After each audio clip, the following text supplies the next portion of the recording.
My teeth were bad because my mom could not afford us to go to the I dentist on a understand. regular I basis. understand. Yeah. So I went to the dentist. He pulled the tooth, Hmm. and I remember the dentist gave me some pain pills. Okay, Hmm. so I wasn't going to take these pain pills. God was going to heal. God was going to take the pain away. Wow. So I'm suffering, laying there for hours Wow. in pain, Hmm. thinking that God was going to heal Hmm. my pain in my gum. They cut it out of all the Yeah. pain. Not that God can't, Yeah, but but I was believing God to do so yeah. because that's where I was taught. Right. Right. So I got to the brother and said, "The hell with this! Hey, I'm gonna take me a pain yeah, pill." as you And should. as soon as I took the pain pill, I was You fine. start feeling better. Yeah. Those little things God was beginning to teach me Hmm. on a lot of things. Hmm. So Hmm. yeah, but that's that story. Gotcha.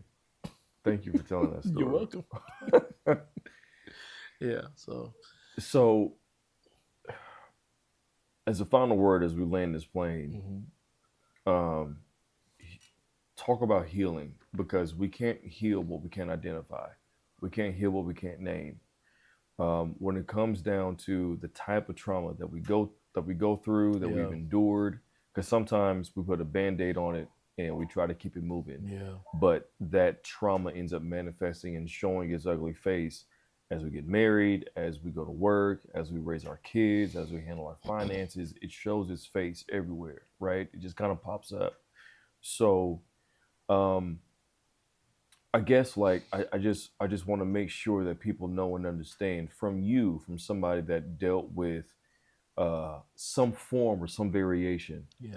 of a father wound.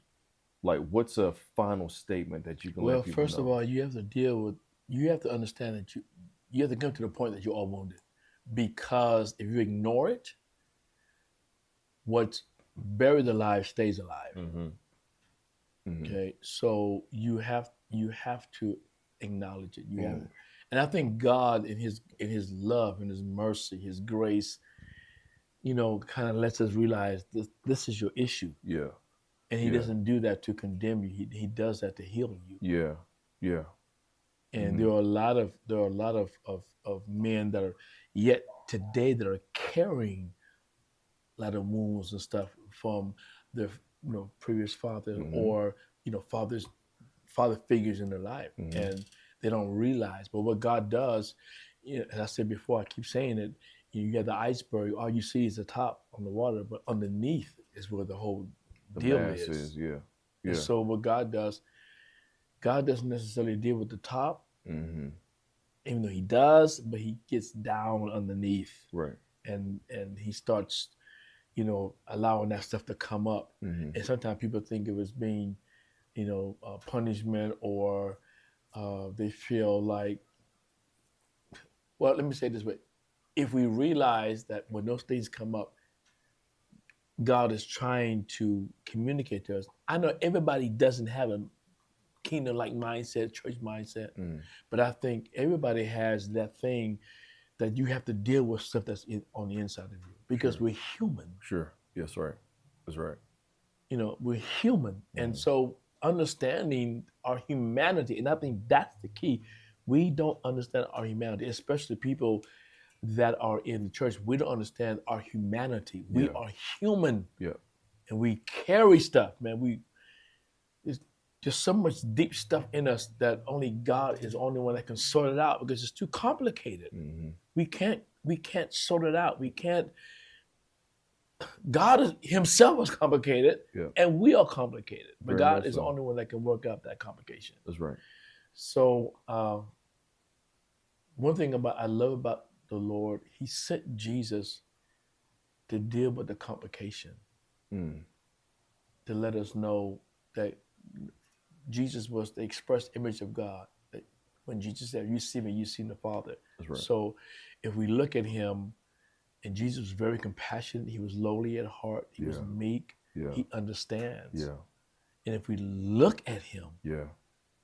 you know, He's able to heal us of these things. Mm-hmm. And it takes it takes situations that come up in our life to jar us into like, hey, this is what this is. How you gonna deal with this? Yeah. And God, in so many ways, deals with people Mm-hmm. in ways I don't know Mm-hmm. to bring them to the place where, hey, I'm here. I'm right here. Yeah. You know, I got you. Yeah. You come to me. And I think that's what it's all about. Yeah. And Jesus was the only, I know it's another subject matter, but Jesus came to teach us how to be human. That is a whole nother subject matter. Yeah. It is. Yeah. And I think, and the Lord understands our humanity Yeah. more than we do. Yeah. And He knows our condition Mm-hmm. far more than we do. For sure. So to end this or bring this to a close, I wanna say that I appreciate you and I thank you. And I've said it before. Oh no, I appreciate you, son.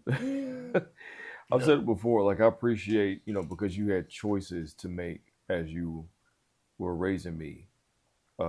As I made the transition to go to college, like as I made the transition to go to graduate school, because I went to college in Atlanta, like and then, like just in my different phases in life, Mm-hmm.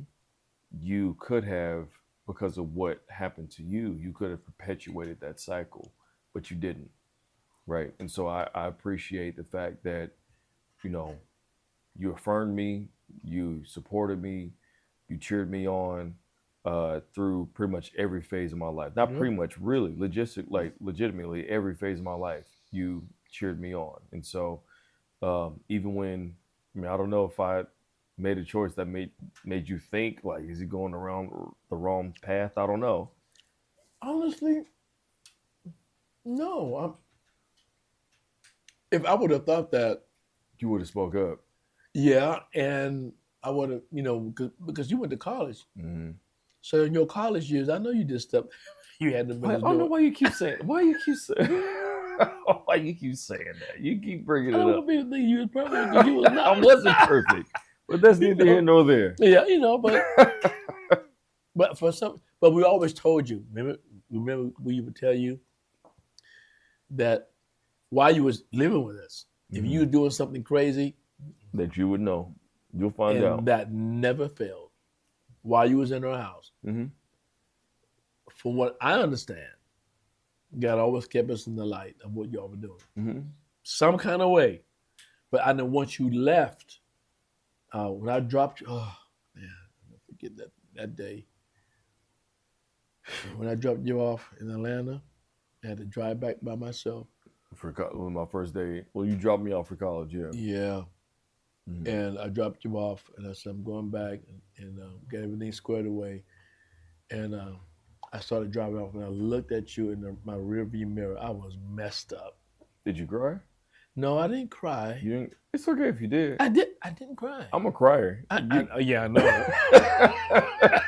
It's okay if you cry. I didn't cry, but my emotions was all over the place. Because I'm leaving my son, Mm-hmm. and I told God, I said, Lord, I put him in your hands. I can't do no more. Mm-hmm.